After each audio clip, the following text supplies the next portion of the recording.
딱 좀 겹쳐도 돼. 아니 이렇게 할게요. 자, 눈 뜨시고 다시 다시 왜 자꾸 그러지? 1년 아래 학생들 저기 자유학기 하는 거 좀 봤어요? 조금이라도? 네. 어땠어요 느낌이? 되게 자유로워 보였어요. 자유로운. 그 애들이 뭔가 더 저희보다는 하는 영역이 더 넓어졌고 뭐 연극 같은 것도 외부에서 이런 것도 해주고 자기가 1학기 동안 뭘 했는지 뭐 발표하는 것도 있던데 그런 것도 되게 좋은 것 같아요. 자기가 헛되게 안 하는 시간을 보내는 게 아니니까 좋은 것 같아요. 지금 오늘 수능 시험일인데 일주일 연기됐잖아요. 네. 지금 수능 수험생 중에 굉장히 당황하는 학생들이 있다는 거예요. 어떤 학생들인가? 교과서 이미 버렸대. 오늘 시험 치를 줄 알고. 이럴 줄 알았으면 더 지금 교과서 가지고 공부했어야 되는데. 그리고서 아까 오후에 어떤 분한테 메시지가 왔는데 아니 어떻게 교과서를 버릴 수 있습니까? 근데 교과서 버린 학생들은 뭐 대책이 있어야 되지 않나요? 그래서 아니 자기 책임에 자기 교과서 버렸는데 그걸 누구한테 하소연해, 그렇죠? 내가 그런 걸 물어봤어요. 우리 아이들이 수능 시험 끝나면 왜 교과서를 버릴까요? 우리 학생들 왜 버린다고 생각하세요? 수능 시험 끝났는데 왜 교과서 왜 버릴까? 수능 시험 끝난 것과 교과서 버리기가 무슨 의미가 있을까요? 해방감? 해방감? 그리고 다시 공부하고 싶지 않은 대학 안 가고 싶은? 아니요, 가고는 싶지만 대학에서 배우는 거랑 좀 다르니까. 내가 쓰던 것 중에서 이렇게 버릴 때 있죠? 그때 왜 버리죠? 필요 없어서. 그렇지.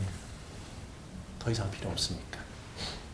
버리는 거거든요. 그러면 교과서를 버리는 행위와 내가 쓰던 것을 버리는 행위와 그 이유는 같다고 볼 수 있죠. 쓸모없으니까. 아까도 이런 질문을 했어요. 교과서를 버리는 것이 우리나라 고등학생들에게만 있을까요? 아니면 다른 나라 고등학생들에게도 있을까요? 또 이렇게 내가 물어봤어요. 어떨 것 같아요? 미국에도 시험 있잖아요. 네. 그 인터넷에서 봤는데 그 시험 끝나고 미국 학생들이 시험 종이 짧게 날리면서 버리는 걸 봤어요. 그것과는 달라요. 그건 네. 이제 책 버리기가 아니었을 거예요. 책 버리기가 아니고. 아까우면 못 버린단 말이에요. 그리고 이 교과서, 아니, 저기 집에서 애완견도 저기 하잖아요. 그죠? 애완견 별로 안 되잖아요. 애완견보다 교과서가 더 소중하지 않나요? 가치로 따지면. 내 삶이 거기에 녹아 들어가 있는데. 그래서 우리 교육이 바로 이거다. 학교에서 배우는 것과 내가 사랑하는 것 사이에 연관성이 높지가 않다. 이래서 되겠냐? 좀 연관성을 좀 높여주자. 그거의 취지가 연관성을 높여줘야 학생들이 학교에서 공부하는 게 재밌다는 거죠, 이게. 그래서 자유학기제는 무엇인가, 이게 자유학기제 본질론이라고 할 수 있겠죠. 나는 누구인가, 이게 나의 본질론이죠. 자유학기제 무엇인가, 이게 자유학기제의 본질론이거든. 그 본질은요, 수업 개선이에요. 그 수업 개선을 우리 학생들의 입장에서 보면 즐거운 수업하기예요. 그래서 즐거운 수업하는데 그동안 우리가 그 교실에서 수업을 진행해왔던 그 방법이 있잖아요. 전통적인 방법이 있잖아요. 그거에 대해서 좀 확장시키자는 거예요. 그래서 연극도 해보고 자기가 관심 있는 데 찾아가서 보기도 하고 직접 손을 만져보기도 하고 그렇게 하자는 거예요. 그러면 이렇게 내가 지금 어디로 가야 되지 하는 것이 처음에 희미하다가 이렇게 차츰차츰 보인다. 그게 지금 자유학기제를 하자는 취지예요. 지금 취지가. 그것은 학교에서도 노력을 많이 해줘야 되고 선생님도 노력을 많이 하셔야 되고 그리고 우리 학생도 노력을 많이 해야 되고 지금 그렇게 되는 거죠. 근데 그 중간시험, 기말시험 안 친다. 나는 그것을 거기에 대해 별로 동의하지 않아요. 중간시험, 기말시험 그것은 학교에 따라서 치르지 않을 수도 있다. 전라북도에서는 자유학기제 하는 학기라고 해서 의무적으로 중간시험, 기말시험 치르지 말라 그렇게 하진 않아요. 그건 교육부 생각이고 전라북도 생각대로 간다. 교육부가 준 지침대로 할 수도 있고 그러지 않고 학교 형편에 따라서 어느 학교 학생들이 보자고 중간시험 최소한 두 번 한 번은 봐야지. 그럼 보라요. 이게 전라북도 자율학교제이거든요. 그리고 또 하나 이제 물어보고 싶은 게 있어요. 지금 고1인데 미국이나 독일이나 프랑스의 여러분 같은 나이 또래 그 고1 학생들에게 장차 꿈이 뭐예요? 라고 물어보면 바로 내 꿈은 이거예요. 내 꿈은 이거예요. 내가 늘 그 말 하는데 직업과 꿈은 다르다 하는 거예요. 그래서 나는 사진작가가 되고 싶어. 그건 직업이지. 근데 왜 사진작가가 되고 싶은 거야? 그걸 하면서 뭘 하려고 그러는 거야? 이게 꿈이라고. 그래서 같은 또래의 그 외국 학생들에게 꿈이 뭐지? 라고 물어보면 바로 대답을 하는 학생이 많지 않아요. 내가 외국 학생들 만나면 물어보거든요. 그럼 되게 비율상 한 10% 정도가 확실하게 말을 하더라고.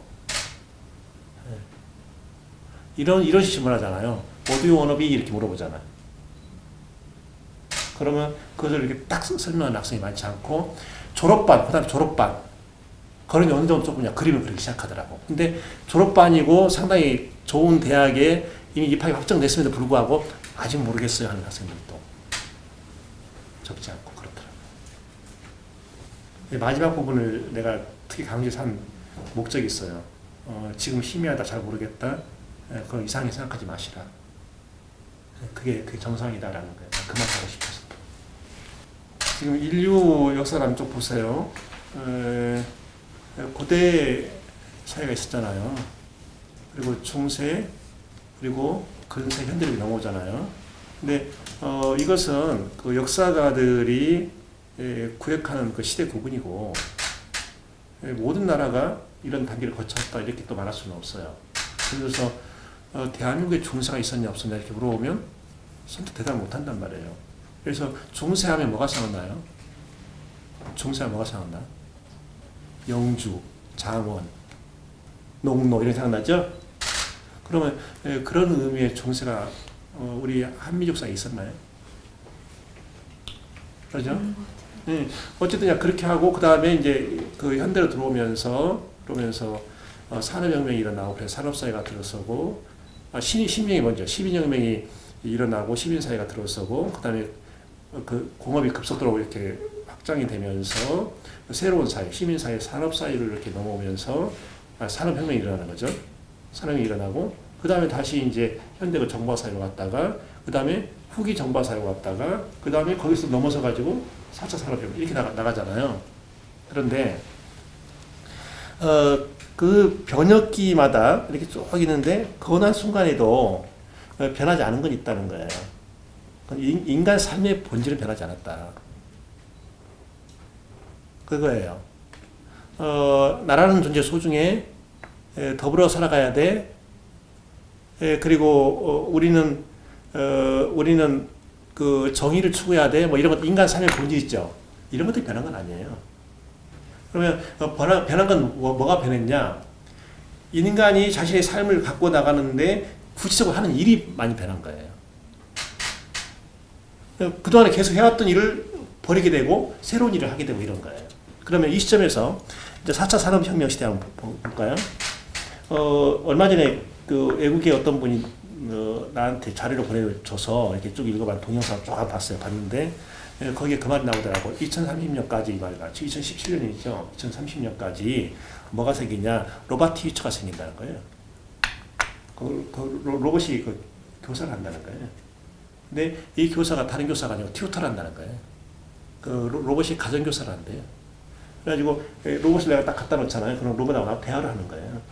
로봇이 딱 진단하면서 이 친구 지금 어느 과목 어디가 약하구나. 이 부분을 어떻게 풀면 되겠구나. 이런 식으로. 그럼 뭐가 없어지는 겁니까? 이렇게 되면. 이렇게 하면 뭐가 없어지는 거예요. 어떤 사람이 두렵겠어요? 사사하고는 어렵겠죠. 더 정확하게 진단한다니까. 사사하고 어렵겠죠? 그 다음에 또 교사는 어떨 것 같은 선생님들. 자리 좀 흔들리지 않겠어요? 그죠? 근데 이렇게 교사 자리도 좀 흔들린다라고 하는데 이 분야의 교사는 절대 흔들지 않는데 그게 어디냐? 유치원 교사, 초등교사 흔들리지 않는데요. 왜 그럴 것 같아요? 유치원 교사, 초등학교 교사는요, 중학교, 고등학교 교사보다 뭐가 더 필요하냐? 따뜻한 가슴이 더 필요하다는 거예요. 유치원에 가서 뭐 이렇게 막 글자 가르치고 이런 것보다 그런 게 그렇죠. 예정이 필요하다는 거, 패키지가 필요하다는 거예요. 그리고 또 뭐가 위험하냐? 판사, 공인회계사, 약사, 판사가 1순위로 없어진다는 거예요. 응? 돈이 있으면 무죄고 돈이 없으면 유죄고 알죠? 유전 무죄고 무전 유죄고 그러잖아. 이제 그런 시대가 싹 나갈 거라는 거야. 사라질 거라는 거야. 왜 그러냐? 로봇이 딱 본다는 거야. 그러니까 판사가 이렇게 사건에 대해서 판결을 선고할 때 항상 기본적으로 두 가지가 있어요. 하나는 판례를 봐. 또 하나는 법령을 검색해. 그래야 사건에 딱 대입하는 거거든. 로봇이 훨씬 빠른 속도로 훨씬 정확하게 하나의 자료도 놓치지 않고 판단을 딱 한다는 거예요. 그래서 판사가 없어진대. 네?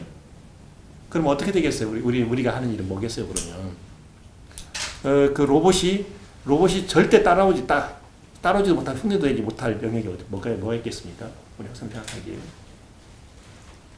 인간의 감성을 못 따라온다는 거예요. 인간의 감성은. 그래서 지금 무슨 말이 생기냐면 지금까지 인간이 해오던 일 이건 상당 부분은 이제 던져버려야 되고 그래서 이제 그 새로운 것을 인간이 해야 된다는 거예요. 우리가 지금 뭐 지식은 언제든지 알 수 있다라고 해가지고 사람들 오해하는 게 뭐가 있냐면 더 이상 지식 알려고 하지 마. 근데 그건 아니거든. 지식은 아는데 중요한 게 뭐냐? 지식을 꿰는 거 있죠. 이렇게 꿰서 내 이야기로 만들어서 풀어내는 건 이거 내가 하는 거예요. 지식은 검색하면 바로 톡톡 나오거든. 그래서 그렇게 4차 산업혁명 시대를 보면 된다. 정리해서 이야기하면 4차 산업혁명 시대를 하더라도 인간 삶의 본질이 변하지 않는다. 변하는 건 뭐냐? 인간이 그동안 해오던 일 상당수를 버린다. 버릴 수밖에 없다. 그럼 뭐냐? 인간이 그동안 하지 않았던 것을 하게 된다는 거예요. 근데 이건 이제 장래 그 직업 선택과도 상당히 밀접한 관련이 있어요. 사라져버릴 직업을 놓고서 내가 매달리면 큰일 나는 거죠. 한국 대학교와 미국 대학교의 차이점이 무엇인지 아세요? 한번 최근 사회 시간에 한 동영상을 시청했습니다. 그 동영상의 제목은 학생들은 결코 질문하지 않는다라는 것입니다. 미국 학생들은 수업 시간에 활발히 질문을 하는 반면에 한국 대학생들은 질문을 하라고 해도 질문하지 않고 질문을 하는 사람들을 이상하게 쳐다보았습니다. 이것은 주입식 교육의 문제점 결과물이라고 생각합니다. 정답만 추구하는 시험지 앞에서 물음이란 필요하지 않는 것처럼 학생들 또한 그 방식에 익숙해져 버린 것입니다. 그 교육관님은 이러한 문제점을 어떠한 방식으로 해결해야 한다고 생각하시나요? 내가 그것을 지긋하다고 생각했어요. 우리 한국 교육이 이것을 넘어서지 못하면 미래 사회는 어려울 거다. 한국이 이런 사람들 그 사고가 너무 단순화되고 순간순간 적과 동지를 구분하고 나는 저쪽으로 옳고 나와 다른 의견은 다 틀린 것이고 그 정답, 그 right answer가 있으면 solution이 있죠. 정답과 해답은 다르죠. 정답은 하나고 해답은 복수죠. 그런데 우리가 지식을 가지고 말을 할 때 과연 이것이 유일한 정답이라 전혀 다른 것이 침입할 여지가 없을 정도로 완벽한 정답이다 이렇게 말할 수 있는 것이 얼마나 되겠어요. 그런데 이런 식으로 객관식 문제 정답을 찾아가지고 학생들을 평가하는 나라가 몇 나라인가 거의 없어 지금. 몽고도 이렇게 하잖아요. 그래서 나는 계속 주장하는 게 더 이상 이런 식으로 하지 말자. 지금 다른 나라는 어려서부터 계속 에세이 라이팅을 하고 있는데 우리는 정답 하나만 찾으려면 이렇게 하면 어떻게 되냐. 근데 이것이 교육 자체도 문제지만 그 인간의 그 사유 능력이 있잖아요. 이걸 굉장히 축소시키는 거예요, 이게. 그래서 우리는 툭하면 싸우잖아요. 나와 다른 것에 대해서 관용을 못하고 이런 거죠. 미국은 말이에요. 지금 질문하는 강의실 이 정도가 아니에요. 어디까지 간 줄 아세요? 벌써 20년 전 됐죠? 어디까지 간 줄 아세요? 혼자 잘하는 아이 인정하지 않아요, 교수들이. 그래서 뭘 하고 있냐? 전부 그룹 스터디를 나가는 거예요. 그리고 교수님이 이 그룹을 짜주잖아요. 그냥 이렇게 우수한 아이들 이렇게 모아서 이렇게 하는 게 아니에요. 아주 처지는 아이들도 거기다 집어넣고 하는 거예요. 그래서 이 아이 니네들 끌고 가란 말이야, 이거예요. 교수님. 그걸 가지고 이제 그룹 평가를 하거든. 그래 거기서 그 그룹 속 들어가 있는 학생들은 아주 엑설런트한 학생이나 그렇지 않은 학생이나 학점 똑같이 한단 말이에요. 그게 왜 그러겠어요, 미국 교수님들이. 미래 사회는 함께하는 사회다. 혼자는 절대 못 산다, 이렇게 벌써 간파하고 있는 거예요. 우선 자기 학습 능력을 나는 볼 것 같아요. 자기 학습 능력을. 뭐 이렇게 많이 알았다 이게 아니라 학습은 이렇게 하는 것이다. 그리고 어떤 책이 있으면 나는 이 책을 이런 방법으로 읽었다. 그랬더니 이런 결과가 나오더라. 대부분의 사람들이 이 책에 대해서 이렇다라고 말을 하는데 근데 나는 아니다. 내가 받은 것은 이런 거다. 이렇게 자기 학습 능력을 증명해 보일 수 있는 사람. 그리고 끝없는 그 지적 탐구열. 머무를 수가 없는 그런 지적 탐구를 가지고 있는가 하는 걸 이렇게 보고, 그 다음에 아이들이 누구인가에 대해서 자기 자신의 철학을 세우고 있는 사람. 내가 왜 아이들을 만나야 하는가? 내가 교사로서 아이들을 만나게 되면 아이들은 나에게 어떤 점을 기대할 것인가? 그리고 그 기대를 나는 어떤 방법으로 채워나갈 것인가? 이런 것들에 대해서 좀 이렇게 깊이 좀 들여다보겠어요. 그리고 나더러 만약에 면접하라고 한다면, 입학사정을 하라고 한다면 학생 한 사람에 최소한 1시간 정도,